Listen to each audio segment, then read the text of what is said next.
L'épidémie d'Ebola, qui a déjà tué 27 personnes en République démocratique du Congo, est à un moment décisif. C'est ce qu'a affirmé mercredi l'OMS, qui espère vacciner 10 000 personnes d'ici un mois. Le président français Emmanuel Macron a déclaré son soutien à la candidature de la Rwandaise Louise Mushikiwabo à la tête de l'Organisation internationale de la francophonie. On en parle dans ce journal.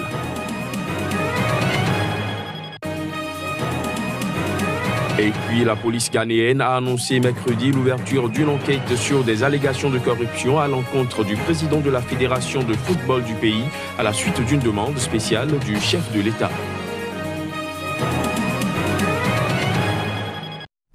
Voilà pour les titres. Bienvenue à tous. Au Tchad, le salaire des fonctionnaires a diminué des primes et indemnités depuis le mois de janvier dernier. Mercredi, lors d'une assemblée générale à N'Djamena, ces travailleurs ont formulé une revendication. Ils réclament le paiement de leur salaire intégral. Les détails.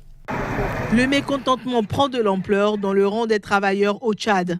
Le pays semble connaître des difficultés financières. Et pour des raisons budgétaires, le président Idriss Déby a demandé aux fonctionnaires d'attendre jusqu'à la fin de l'année la régularisation de leur salaire.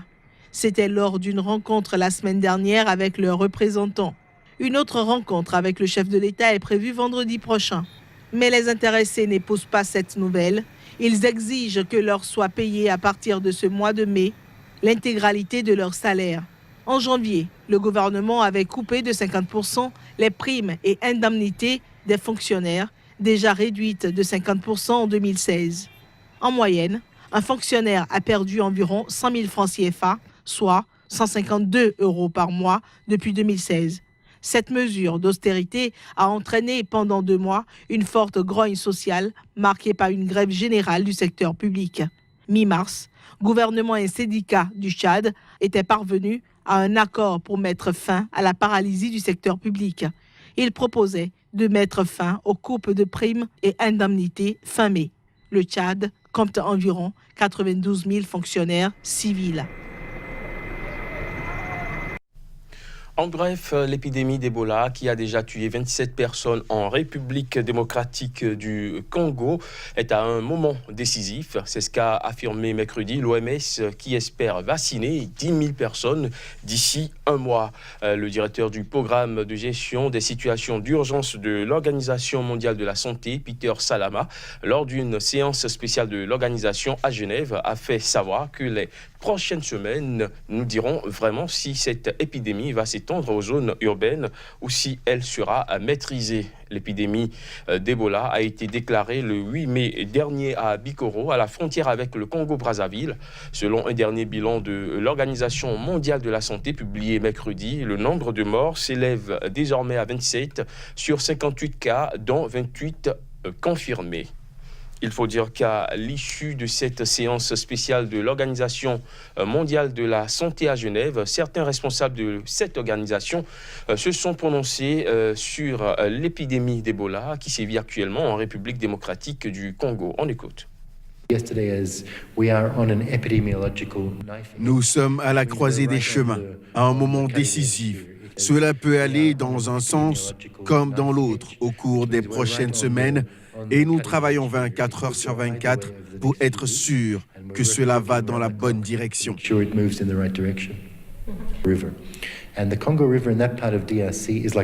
Le fleuve Congo, dans cette partie de la RDC, est comme une autoroute. C'est ce qu'utilisent les gens pour voyager dans les environs. Donc, il suffit d'une personne malade qui descende de cette autoroute fluviale pour que 50 ou 100 km plus loin, le virus se répande. C'est un risque réel.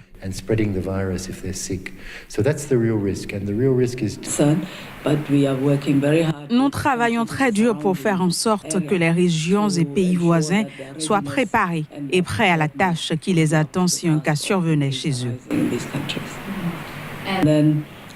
Les églises dans ces zones sont très engagées dans le soutien aux communautés, et ce de différentes manières, notamment par la fourniture de soins de base, leur implication dans le développement.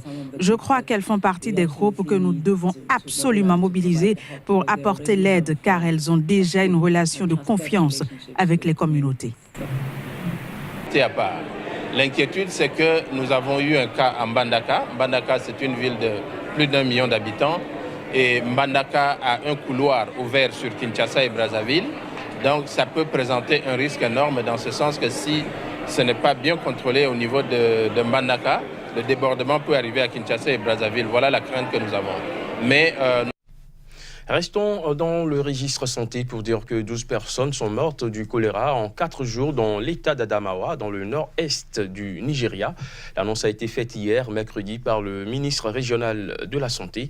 Plus de précisions à travers cet élément.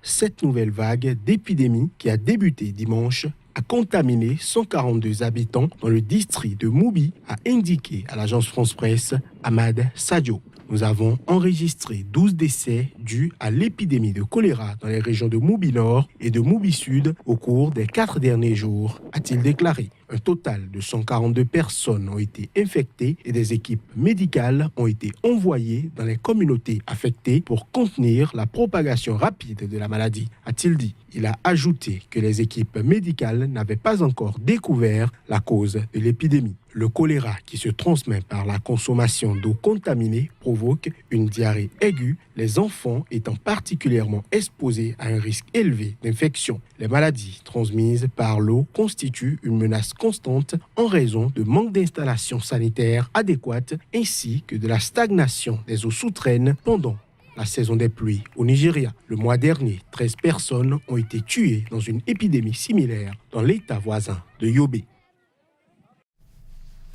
Le président rwandais Paul Kagame a été reçu hier par son homologue français Emmanuel Macron. Il s'agit de sa première visite à l'Élysée depuis 2011, alors que les relations entre Paris et Kigali restent distendues depuis le génocide rwandais de 1994. Durant son séjour, Paul Kagame, dont le pays nourrit l'ambition de devenir l'un des centres numériques du continent, doit participer au Salon Vivatech qui doit réunir plusieurs dirigeants et acteurs du high-tech mondial. Les images. Le président Paul Kagame est présent mercredi et jeudi à Paris pour participer au salon Vivatech. Il a été reçu ce mercredi à l'Élysée par Emmanuel Macron, sa première visite à l'Élysée depuis 2011.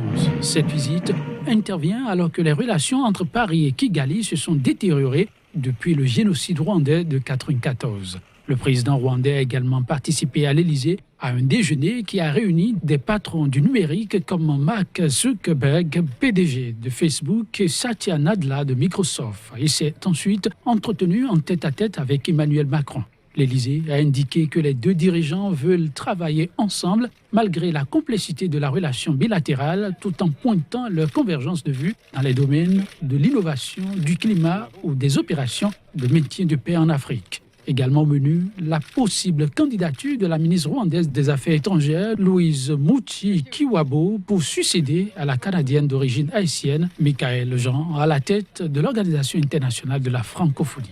Jeudi, les deux présidents effectueront ensemble une partie de la visite du salon Vivatech. Il faut dire que les deux dirigeants se sont déjà vus à 2 reprises en un an, en marge de l'Assemblée générale de l'ONU et en Inde, à l'occasion du sommet solaire. Lors de cette visite du chef de l'État rwandais à Paris, le président français Emmanuel Macron a déclaré son soutien à la candidature de la ministre rwandaise des Affaires étrangères, Louise Mushikiwabo, à la tête de l'Organisation internationale de la francophonie. Selon le président français, la ministre des Affaires étrangères du Rwanda a toutes les compétences pour exercer cette fonction. On écoute. J'ai une conviction que je n'ai jamais cachée. Là aussi, celle que s'il y a une candidature africaine au poste de secrétaire général de la francophonie, elle aurait beaucoup de sens.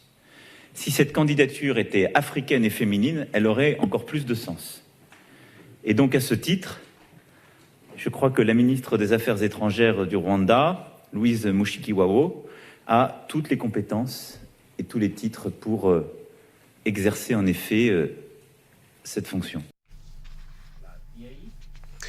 La police ghanéenne a annoncé l'ouverture d'une enquête sur des allégations de corruption à l'encontre du président de la Fédération de football du pays. Une enquête qui fait suite à une demande spéciale du chef de l'État ghanéen. Les détails.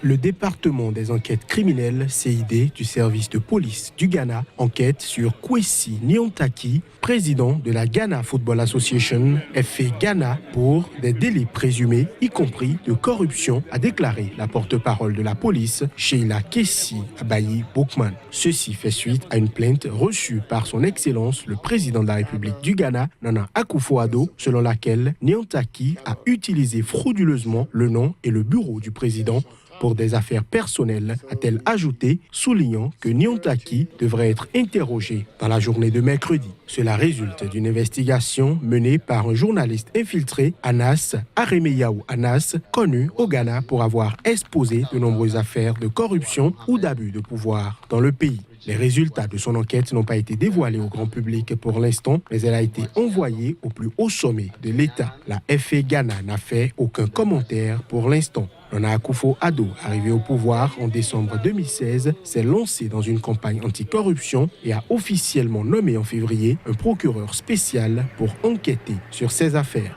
Une immense enquête d'Anas en 2015 sur des allégations de corruption dans le système judiciaire a conduit au limogeage ou à la suspension de douzaines de juges. L'affaire a envoyé des ondes de choc à travers la nation ouest-africaine qui se veut être un modèle de démocratie et de bonne gouvernance en Afrique de l'Ouest. À Cotonou, l'ONG Bénin Diaspora Assistance a procédé hier mercredi à une cérémonie de distinction. Elle a remis des attestations à 30 personnalités béninoises pour leur œuvre au profit du développement du Bénin. Génial Afouda. Elles sont en tout 30 personnalités béninoises à recevoir une distinction pour leurs différentes actions qu'elles mènent dans l'intérêt de la nation béninoise. Parmi les récipiendaires, des agents de la police nationale, du groupement des sapeurs-pompiers ou encore des hommes de médias. Je suis animé par ce sentiment du travail bien fait, reconnu. Je fais ce travail, cet accompagnement pour cette ONG. Disons parce que j'ai toujours été convaincu de cette cause-là défendue par le président de l'ONG, Méda Koudebi, qui est débordant d'énergie, de volonté, qui rencontre beaucoup d'obstacles sur son chemin pour une cause que moi je trouve quand même noble. J'estime que dans cette forêt d'obstacles, parce que partant en guerre contre des intérêts particuliers, des intérêts de groupe, moi, je ne devais pas en constituer un autre pour lui. Donc, mon devoir face à tout ça, c'était donc de lui déblayer le chemin, de, disons, faire obstacle à la mafia pour l'intérêt général. Cette action de l'organisation non gouvernementale Bénin Diaspora Assistance s'inscrit dans un éventail d'autres actions posées dans l'intérêt de la nation. L'organisation est connue pour ses enquêtes et dénonciations relatives aux irrégularités, notamment dans le secteur de la morgue au Bénin.